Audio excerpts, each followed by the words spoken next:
sillni ndër mend pranë ekranit ton, se si u ngjitet në skenën e ekranit. Edhe suksesi juaj dhe pak nga jeta juaj në emigracion. Po, me kënaqësi. Ideja për të dalë në ekranin shqiptar më ka lindur në Gjermani, që unë kisha shumë vite që jetoja atje, duke marrë pjesë në koncerte të ndryshme të shqiptarëve, më kërkonin shpesh CD-n time, të cilën unë nuk e kisha bërë më shumë për arsye kohore, nga që isha shumë e zhytur në jetën gjermane, edhe në aktivitetet shqiptare, okay, po edhe në punët e tjera që kishin lidhje me Gjermaninë dhe me gjuhën gjermane. Dhe në një moment që mua më bë kollajt për të ardhur në Shqipëri dhe për të patur pak kohë, e vendosa që të bëja një album. Dhe këtë album e mendova natyrisht që më përpara që do ta shoqëroja me videoklipe.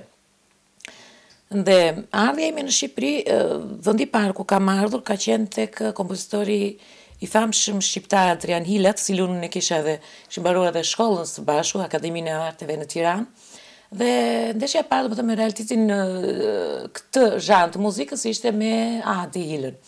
Dhe në konsultimet që bërëm bashk me të dhe me shtëpinë diskografike Elrodi Music, arritëm në një përfundim që repertori im të ishte më shumë me këngë të Shqipërisë së Jugut, duke qenë se dhe unë vi nga kjo trevë.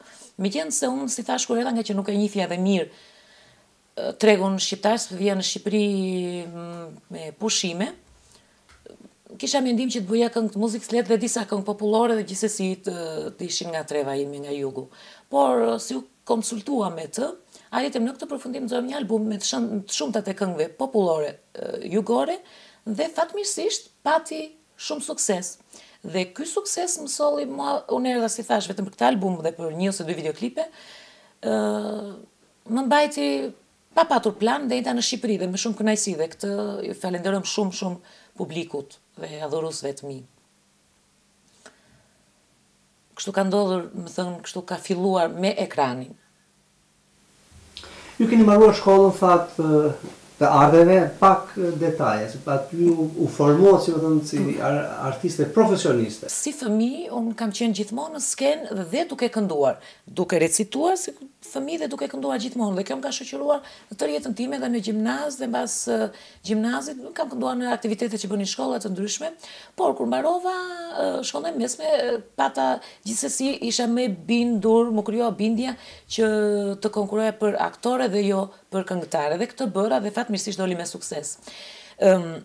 Këto kanë shumë lidhje sepse gjithsesi kur mbaron shkollën për aktrim ke edhe orë kanto, që mësohesh në anë profesionale, nuk është parsore, ato janë sekondare, si orë mësime, por gjithsesi janë në një farë mënyrë ne dhe aktrojmë, më thënë aktori duhet të jetë në skenë nuk ka melodin, por ka fjalën, ndërsa këngëtari ka edhe melodin veç fjalës. Më thënë, këto janë goxha të ndërlidhura, ndonse janë dy profesione të ndryshme, por janë për krah dhe i ndihmojnë shumë njëra tjetrës. Dhe unë, mua si këngëtare, më ka ndihmuar shumë i të qenurit aktore.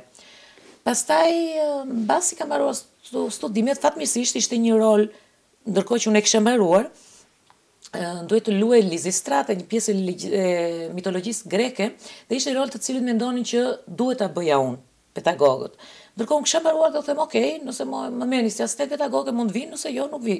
Dhe pranuan këtë kushtin tim dhe fillova si asistent pedagoge më njëherë pas studimeve. Ndërkohë, në këtë kohë kam njoftur një mikesh dikur, ishte mikesh gjermane, Marion quhet ajo. Dhe kishim një farmisie në Shqipëri, ajo të shqipshin në atë kohë. Dhe dikur më fton në ato kohë, do të thotë, më fton në Gjermani dhe shkoj me pushime. Shkoj me pushime dhe ato pushime që mos futem shumë në hollësira, u bën në fillim studiova për tjetër gjë, për të patur mundësinë për të ndenjtur aty.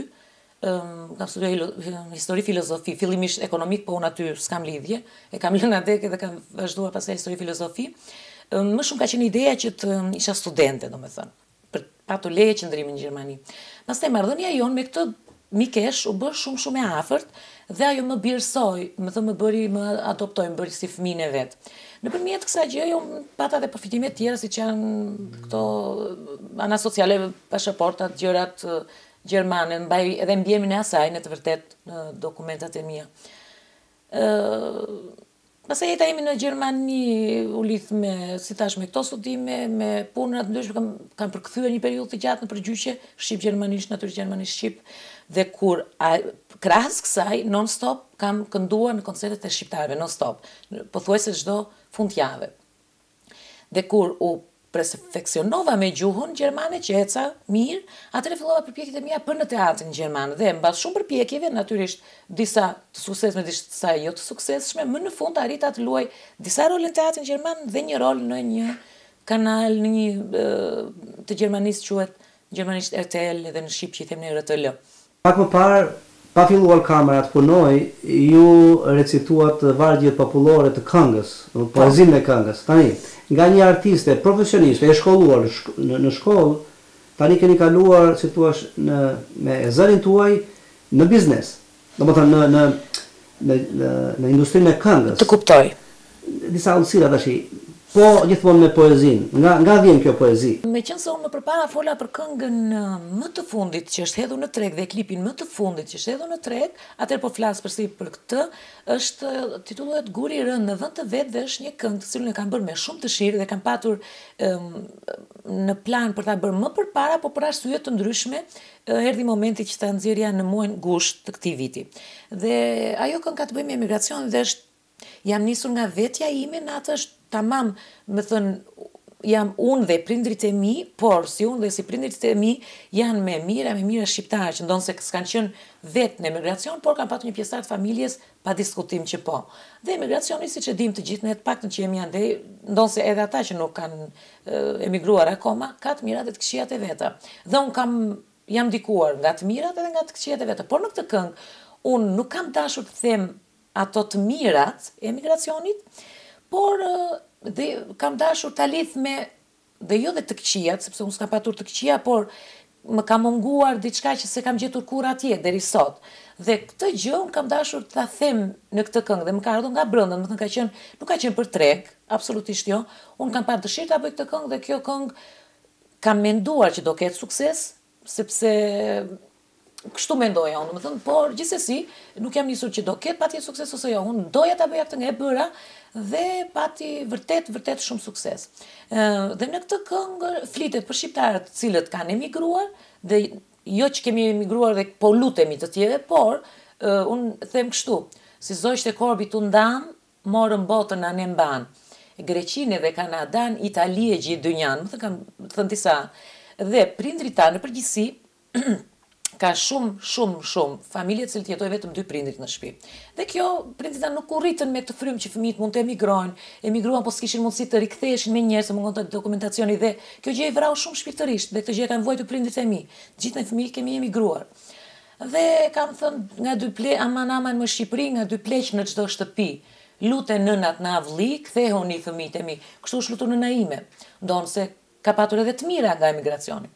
Por unë kam kapur anën sentimentale të saj dhe natyrisht mua më pëlqen pa diskutim, megjithëse shumica e popujve jetojnë në vendin e tyre, unë them që ana pozitive është që gjermanët jetojnë në Gjermani, shqiptarët në Shqipëri, amerikanët po themi në Amerikë.